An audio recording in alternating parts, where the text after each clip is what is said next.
Starts now. We begin tonight with developing news. The search continues for the suspects who were involved in a shooting of a toddler in Phoenix. Good evening and thanks so much for joining us. For 12 News at 10, I'm Kadiba Devine. I'm Mark Curtis. Phoenix police say the toddler is expected to recover after being shot near 32nd Street and Broadway at around noon. But tonight, police still don't have anyone in custody. 12 News journalist Gabriela Becerra is in studio with us now with the very latest on this investigation. And Gabby, what do we know? Well, Mark, Bay Phoenix police say they're looking for more than one person. The suspects appeared to leave in a car before officers arrived at the home. They're hoping video of the incident will help detectives figure out what happened.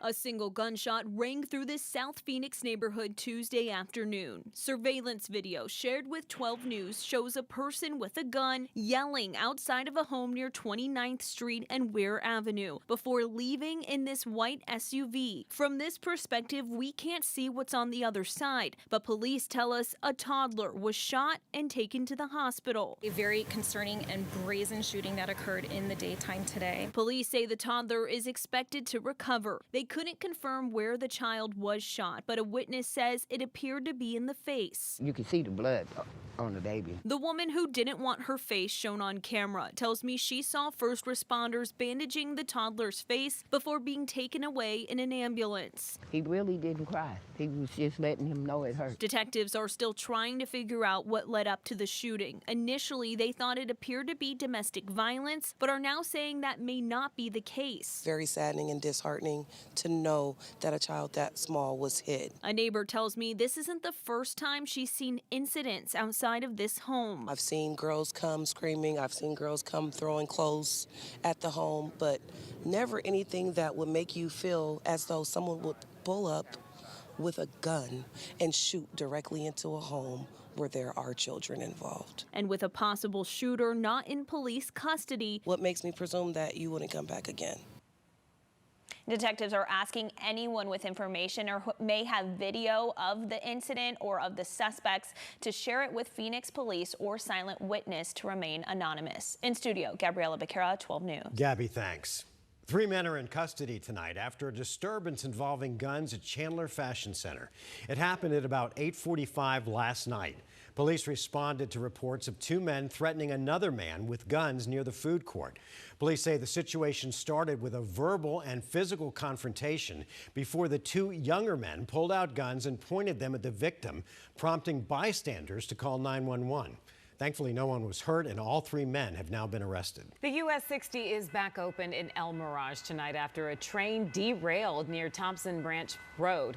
BNSF says that 6 of its rail cars carrying cars and asphalt derailed just before 3 p.m. Thankfully, no one was hurt. BNSF is now investigating what caused the derailment. Well, we are tracking some storms for the valley over the next few days. Meteorologist Lindsay Riley is here with our weather impact forecast. Lindsay, what are you expecting? Well, tomorrow it's going to be a light to moderate rain. Thursday afternoon, we could actually see some thunderstorms here in the valley, and the high country is going to get some much needed snow. 2 storm systems impacting us over the next 36 hours. Right now, just a lot of cloud cover over the desert southwest, but you can start to see some of that shower activity building just off the California coast. This is going to be lifting this way over the next 12 to 24 hours and moving into our area tomorrow afternoon. So here's a look at the hour by hour. Tomorrow morning does start off dry and cloudy, but during the afternoon hours, rain from our first storm will start to lift north. Now, snow is going to begin at about 7,000 feet tomorrow. Then the second storm system moves in on Thursday. That's going to help usher in some colder air, lowering that snow level down to about 5,000 feet. Thursday is the day that we'll see the most snow accumulation for the high country. It's also the day that we could see some thunderstorms here in the valley. Then on Friday, some lingering light snow around the White Mountains. Now, tomorrow, much cooler. Yesterday and today, we made it up to 70 degrees. Tomorrow, some of us may not even hit 60. So we're talking below average temperatures, cooler air. A closer look at that hour by hour coming up in my full forecast. Karibe. All right, Lindsay, thank you. Tonight, a Utah man who traveled all the way to Tempe for an Ironman competition is still recovering after he was hit by a suspected drunk driver while he was actually in the race. 12 News journalist Chase Golightly spoke with the man's attorney. And Chase, this man's injuries are so terrible. And now you're learning some new details on how all of this happened. Preview, that's right. This man, Andrew Holm, was hit so hard it almost ripped off his leg from a crash that has completely changed his life.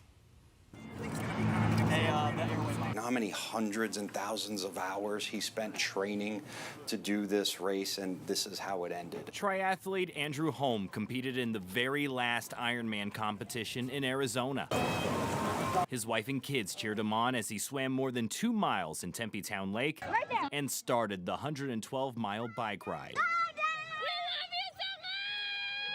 But shortly after this clip was taken, Holm was hit by a car near McClintock Drive and Curry Road. It's a horrific incident. He's riding a bike, he's locked in, he's focused, and then boom, in a split second, he's hit by a vehicle. His attorney, Lawrence Lazara, says the driver actually crossed into the blocked-off area where Ironman racers were supposed to be safe. So he was very severely injured. He was hit so hard that he has a body imprint on the defendant's vehicle from when he was impacted. The hit fractured Holm's back, damaged his neck, and ripped open his knee. He could have had his leg severed. Lazara said the driver didn't stop until about 4,000 feet after the crash when he was pulled over by police.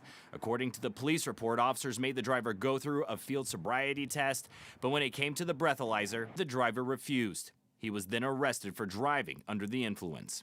But before, people at the scene claimed they saw the car's passenger get out with a large black bag. Witnesses say that he exited the vehicle and had bags full of beer, and empty beer cans and full beer cans, and threw them behind a bush to conceal the evidence. The passenger told officers he and the driver were at Papago Park for a run, and there were no trash cans there. He claimed the beers were his, but the driver does like to drink. For Holm, he was rushed to the hospital and underwent 2 emergency surgeries to repair his knee, which were successful. Day 1, physical therapy. Holm is getting better every day, but his attorney says this may have been his last race. Can't run, can't ride a bike, can't swim, and he may never be able to do those things at the same level he did before this accident. And with medical bills that are nearly $200,000, Lazara says insurance won't be able to cover everything. And that's the real shame here, is not only is his life turned upside down, his athletic career turned upside down, but he'll never make a full recovery financially as a result of how extensive his damages were. Claims are still being discussed, and Lazara says they are reaching out to Ironman about this, hoping to cover as much of the expense as possible. Now, we didn't name the driver of this crash because, to my knowledge and the research I've done, he hasn't been officially charged yet. Now, I did reach out to the Maricopa County Attorney's Office about this case, but I'm still waiting to hear a response at this time. Of course, once we receive that, we'll be sure to let you know. We're live in the studio. Chase Golightly, 12 News. Chase, thanks. New developments tonight in the Preston Lord murder case. 2 of the suspects accused in his murder appeared in court today, where a judge granted a motion to separate their cases from the other 4 defendants. The judge agreed to sever the cases of Talon Renner and Jacob Meisner from the rest of the suspects. A friend of the Lord family tells 12 News that they're not happy about the decision, adding that it will only force them to relive the emotions of Preston's death. Meanwhile, the attorney for Talon Renner says it could still be several months before the case goes to trial.